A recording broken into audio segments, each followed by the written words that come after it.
There was a tremendous number of sightings that came forth during this meeting. We listened to every single witness. However, 3 of them really stood out to us, and those are the ones we want to investigate. Well, we've got our plan figured out then. I think we do. Boy, was that a lot, but Man, so many it's reports. good. You know where to go. The journey began deep in the Midwest, with the team eager to find out if the legendary Bigfoots really did call the forests of Ohio their home. The dense woods stretched for miles, filled with mystery and stories that had been passed down for decades. The mission was clear: investigate the truth behind the sightings and piece together the fragments of witness reports. The spark that ignited the hunt. The spark for this particular search originated from a controversial video that appeared to show a Bigfoot violently shaking a tree. It stirred debate among believers and skeptics alike. Was it real evidence or just another clever hoax? While questions swirled, the team split up to cover more ground. Bobo, one of the most enthusiastic members of the group, was left to do his own search in the surrounding forest, pushing further into the wilderness to see what he could find. Meanwhile, the rest of the team took a different approach, focusing on speaking directly with locals who had encountered these creatures firsthand. The goal was to identify the hotspots where Bigfoot activity appeared to be strongest. Gathering witness reports was essential. It was through these stories, both old and new, that the team could map out the paths and habits of these elusive beings. Meetings like this always felt important, almost like piecing together a giant puzzle with hundreds of missing pieces. Locals shared their accounts, their voices filled with excitement, fear, and sometimes relief at finally telling someone their story. Chief Little Soldier says that he hears them on a fairly regular basis and even finds footprints around.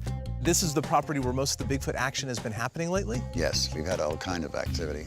Many of them had carried these experiences for years. The team thanked everyone who attended, knowing that each detail, no matter how small, could lead them closer to answers. The sheer number of sightings that came up during this meeting was overwhelming. Testimonies poured in, one after another, until the group realized just how much Bigfoot activity had been reported in the area. Though every witness was given time to share their experience, 3 particular accounts stood out. These 3 reports carried striking details that felt impossible to ignore, and they quickly became the focus of the next phase of the investigation. Each one contained something unique, a piece of the puzzle that made it stand out from the rest. With these leads in hand, the team felt confident about where to direct their search. The other stories shared at the meeting were interesting, but these 3 held the most weight and the most potential for uncovering real evidence. Plans were quickly drawn up, and even though the information was heavy and sometimes overwhelming, the team knew they were onto something important. There was now a sense of urgency mixed with anticipation.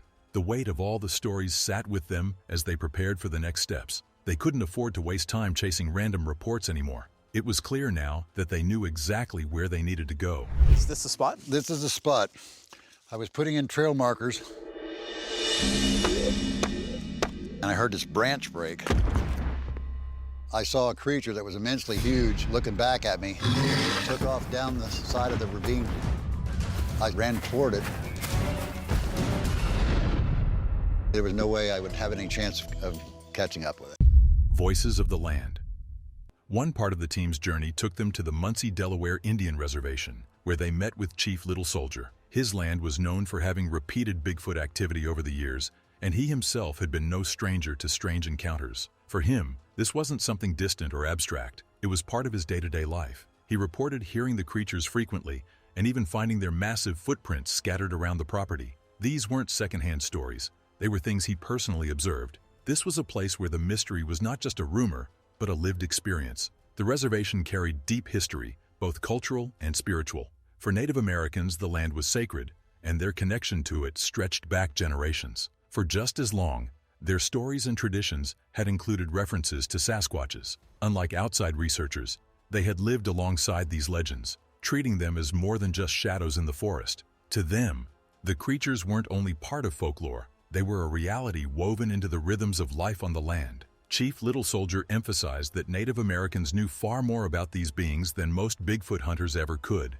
Their knowledge was not from books or speculation, but from lifetimes spent on the land, observing and respecting its mysteries. This perspective added weight to every word he shared. When asked about a recent sighting, Chief Little Soldier explained that he had been out marking trails one day when something incredible happened. While working, he suddenly heard the sharp snap of a branch breaking nearby. The sound was distinct, heavy, and close enough to make him stop what he was doing. Looking up, he saw an enormous figure watching him from a short distance away. The creature was massive, towering above what any normal person could be, its sheer size alone confirming it was something extraordinary. He described its presence as overwhelming, the kind of sight that locks you in place. Before he could react, the being darted away, rushing down the side of a ravine with speed that seemed almost impossible.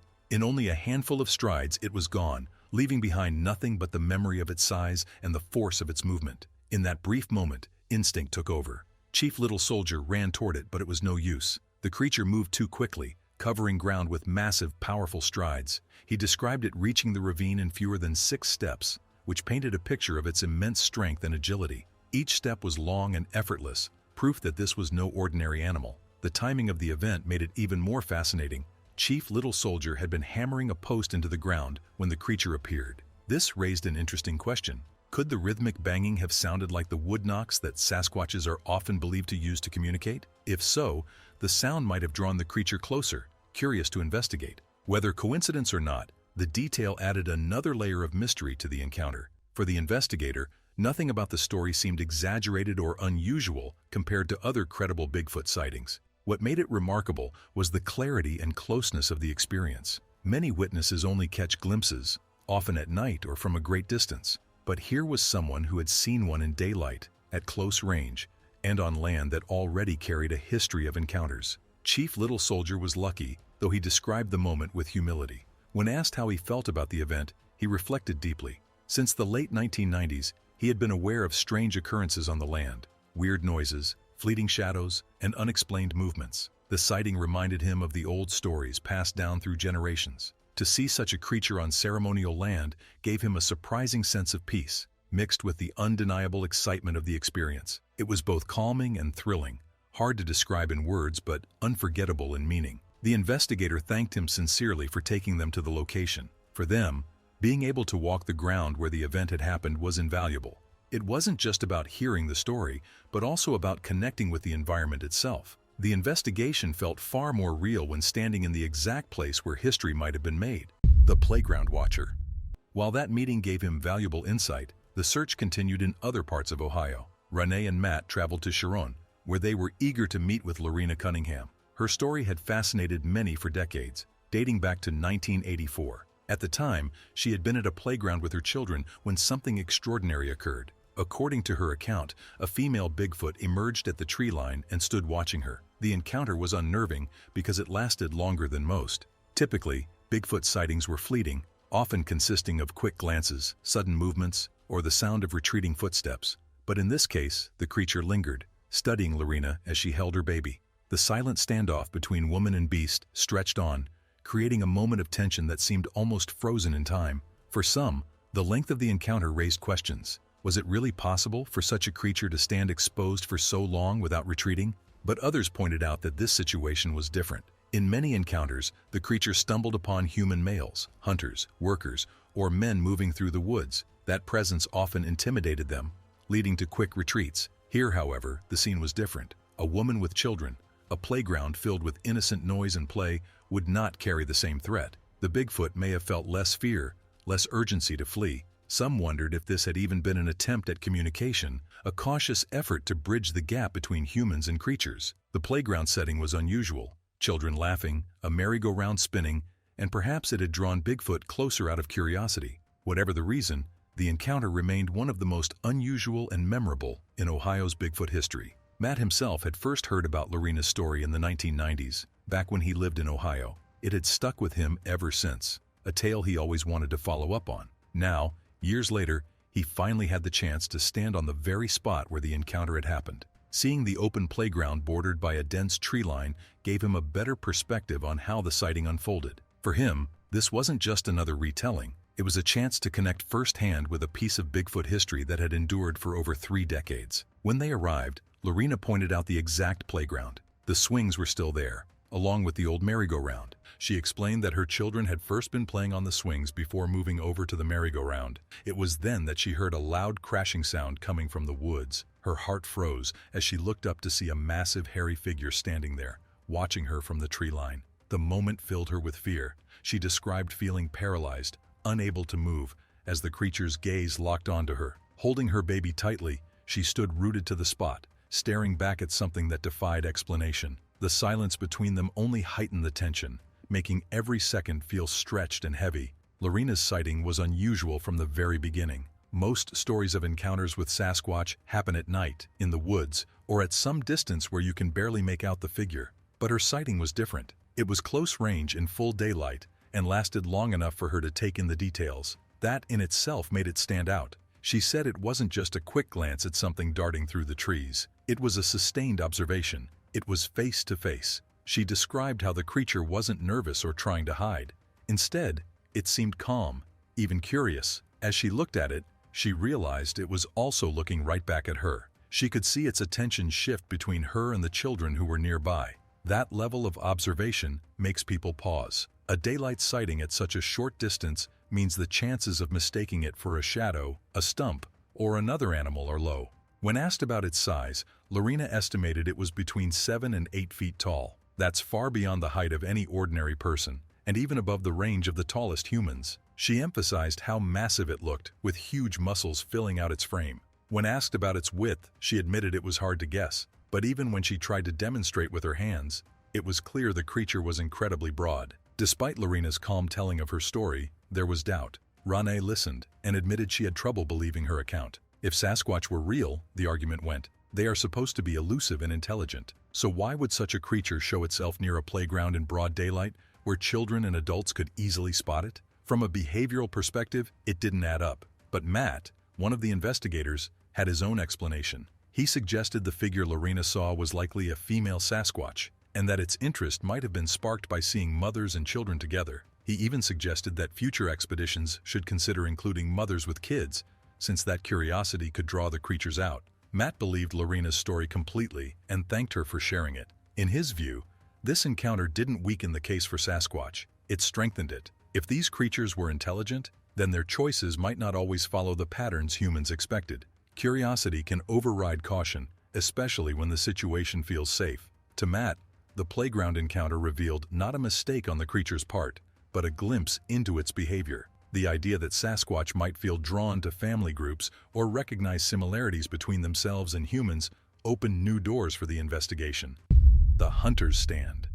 After wrapping up, the team headed back to their vehicles, ready for the next phase of their search. They planned to return to the Salt Fork area, one of the most active regions for Bigfoot sightings in the United States. This time, they were going to meet with Tim Stover, a hunter with a well-known sighting of his own. Before meeting him, though, they planned to pick up Bobo, who had already been scouting around Salt Fork for several days. Bobo's reputation for listening closely and keeping an open mind meant he might already have helpful information to share about the area. Tim was no stranger to the Bigfoot community. He had built a reputation as a straight shooter, hosting an internet radio show where he regularly discussed encounters, theories, and reports. Many people respected him because he came across as honest and down-to-earth. When the group arrived to meet him, Tim led them straight to the exact tree where his life-changing experience had happened 20 years earlier. It was 1992, and Tim was out hunting. He was up in a tree stand, patiently waiting for deer to pass through. Hunters often spend long, motionless hours in quiet observation, and Tim was no stranger to the stillness of the woods. The sound of rustling leaves, twigs snapping under the weight of squirrels, or the slow steps of deer moving through brush were all things he had grown used to. So when he heard the sharp crack of a stick breaking to his right, he didn't think much of it. He assumed, as any hunter would, that a deer was nearby and making its way into view. But when he slowly turned his head to look, what he saw froze him in place. Standing there was a massive figure, unlike anything he had ever seen in all his years outdoors. For a moment, his mind scrambled to make sense of it. Hunters pride themselves on recognizing animals by movement, shape, or sound. But this figure didn't match any familiar outline. It wasn't a deer, it wasn't a bear, and it wasn't human in any ordinary sense. What stunned him even more was the color. He had always assumed, like most people, that Bigfoot was supposed to be black or dark brown, blending in with the dense forest shadows. But this creature wasn't. It carried the coloring of a coyote, a silvery, grayish, almost whitish tone that shimmered slightly against the backdrop of the trees. This made the encounter even more surreal, as something so large and unusual, yet so different from the common image of Bigfoot, stood right before him. Tim's eyes locked on the figure, and he remembered the way its back muscles flexed beneath its thick coat of hair. That single detail struck him harder than anything else. It wasn't just the shape of a human-like figure in the woods, it was real, living, breathing, and filled with raw strength. The flexing muscles left no room for doubt. It wasn't a shadow or a trick of the light. It was a creature built for power, standing in front of him. In that instant, Tim's uncertainty about the existence of Bigfoot vanished. He was terrified, his body locked in fear, but also filled with absolute conviction that he had witnessed something genuine. Later, when the investigators examined the spot, they realized something fascinating. From the ground, looking back up at Tim's tree stand, his position seemed exposed. To the human eye from below, Tim would have been visible, perched among the branches. Yet hunters reporting Bigfoot sightings from tree stands is surprisingly common,